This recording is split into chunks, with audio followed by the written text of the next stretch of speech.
A paz do Senhor Jesus, hoje estamos aqui para dar continuidade aos estudos bíblicos e vamos falar da segunda epístola ou segunda carta de Pedro. Quem era Pedro? Pedro, nós sabemos que era um discípulo, ele nasceu em Betsaída, foi chamado em Cafarnaum. Ele era um homem simples, um pescador. Ele conhecia do aramaico, conhecia do grego, porque provavelmente ele comercializava com os gentios, com muitas pessoas de fora da região, e era necessário falar o grego. Como hoje em dia, muitos de nós precisamos falar algumas coisinhas de inglês, não é verdade? Para fazermos algumas coisas relacionadas a outros povos, a outras pessoas, quando vamos em outros países ou temos que resolver alguma coisa. E Pedro, ele escreve a primeira epístola dele, a qual nós já estudamos aqui no canal, direcionada a animar o povo. Por quê? Porque era uma época de muita perseguição. Só que a segunda epístola de Pedro, a segunda carta de Pedro, ela não é direcionada a uma pessoa especificamente, nem uma igreja especificamente, mas ela vai falar da necessidade do conhecimento de Deus. Ela vai falar que é necessário ter cuidado com os falsos mestres e também vai falar da vinda de Jesus, da volta de Jesus.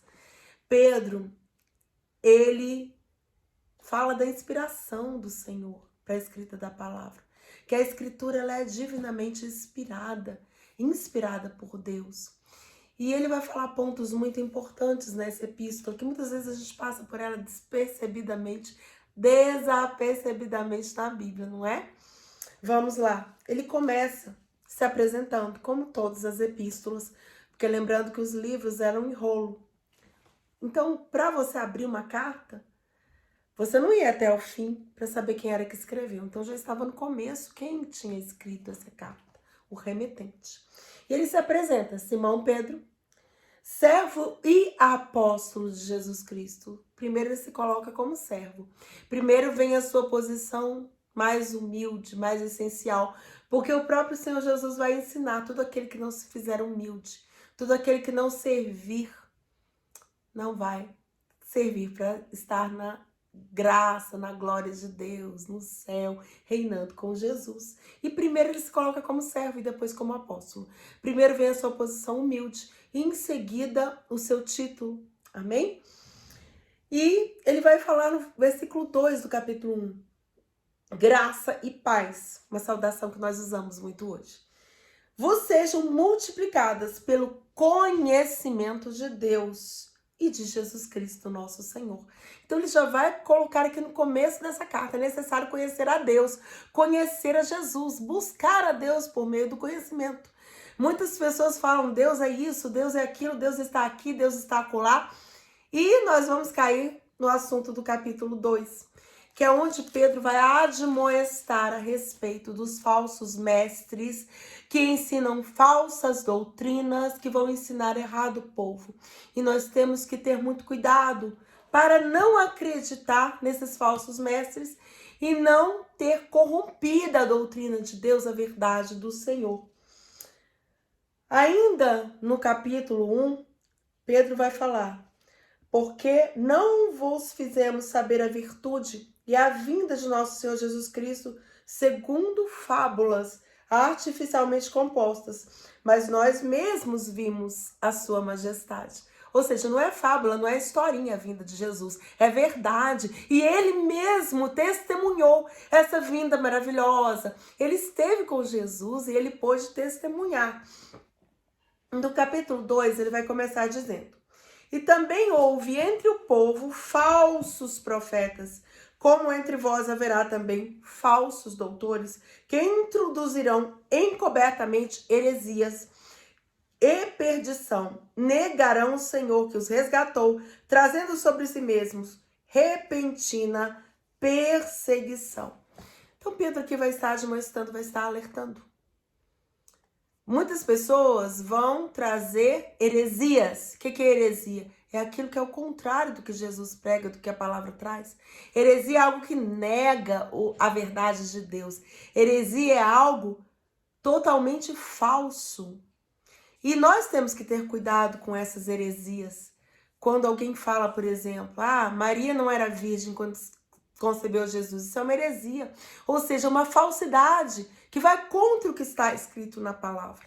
Porque a palavra, ela é verdadeira, ela é real. E Pedro vai falar, muitos seguirão as suas dissoluções, pelos quais será blasfemado o caminho da verdade. Como é sério isso? Só há um caminho, uma verdade e uma vida.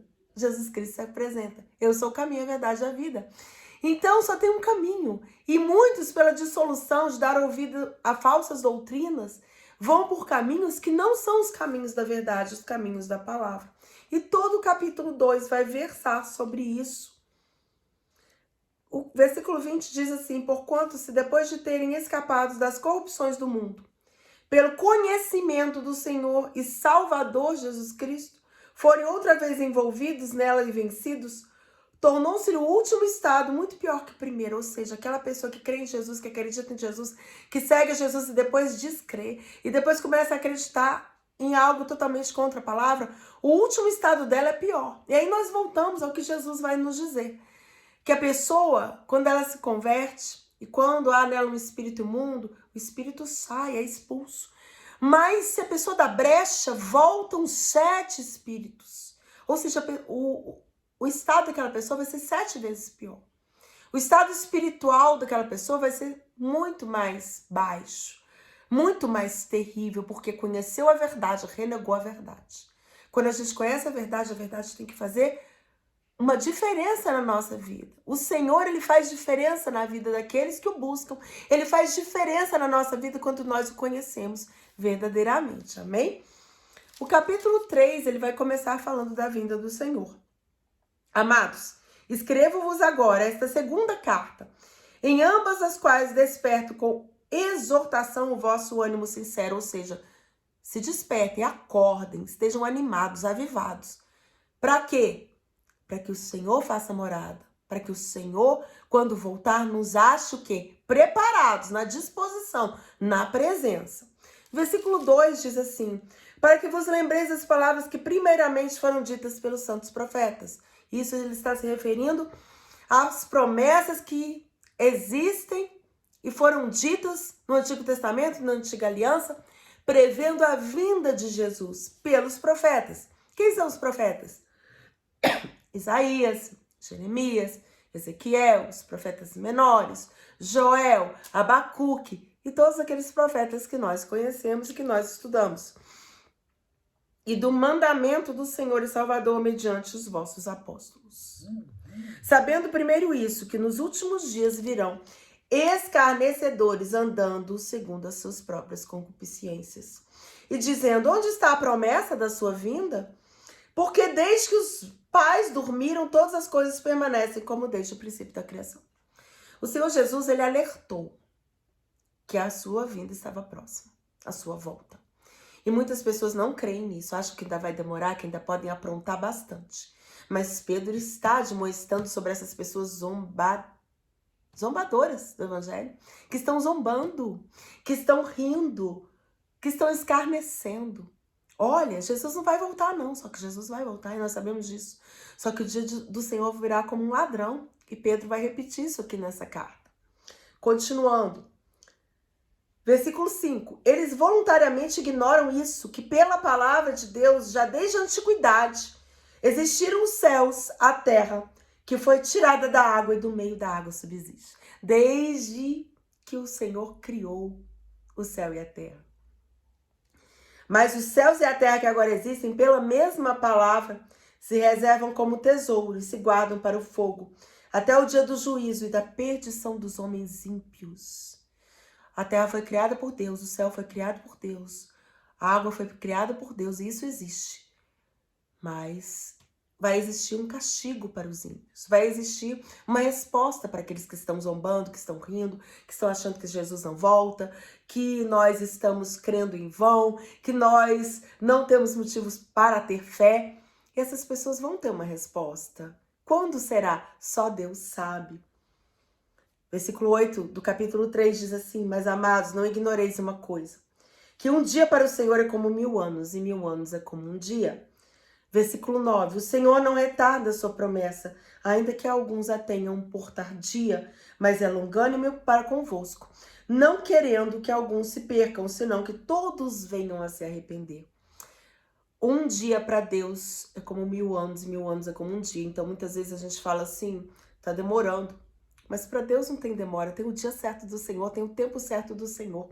E sabe por que Jesus ainda não voltou? Porque Ele está dando chance.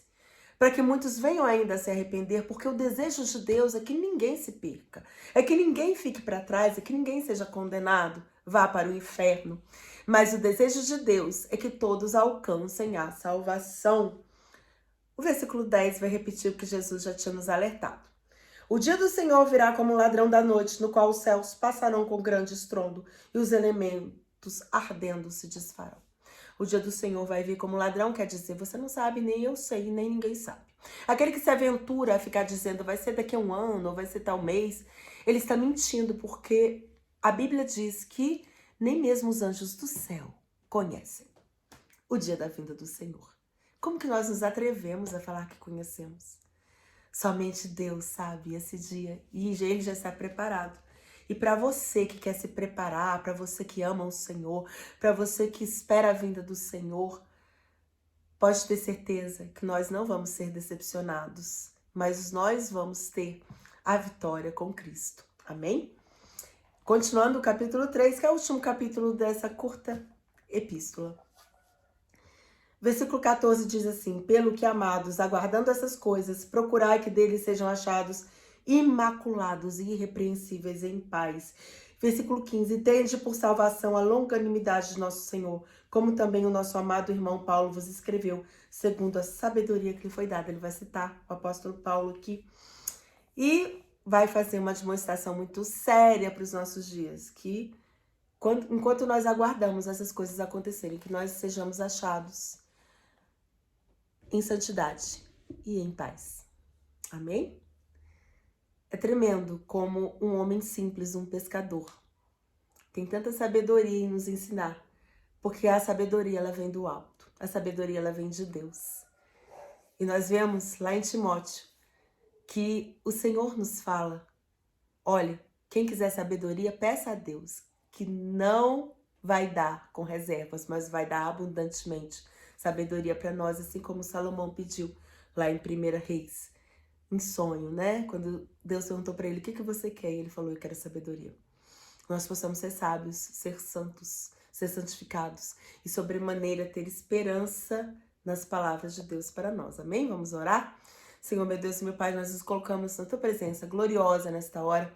Te pedimos que esse ensinamento que Pedro nos traz hoje, nos nossos dias, e é tão atual, que esse ensinamento possa entrar no nosso coração, na nossa mente, na nossa alma, que nós possamos buscar, Senhor, sabedoria do Senhor, possamos nos afastar dos falsos mestres que ensinam falsas doutrinas. Nos dá sabedoria, Senhor, nos dá graça, nos dá discernimento, nos dá, Senhor, inteligência, que possamos, Senhor, discernir o que vem do Senhor e o que não vem.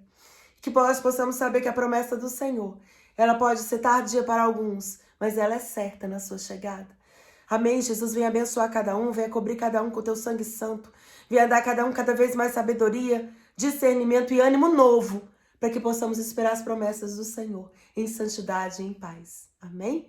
Que Deus abençoe você por ter assistido esse estudo, que você não se esqueça de curtir e de compartilhar esses vídeos, para que mais e mais pessoas sejam alcançadas com o conhecimento do Senhor. O povo perece pela falta do conhecimento, mas nós prosseguimos em conhecer mais e mais de Deus. Amém? Deus abençoe cada um.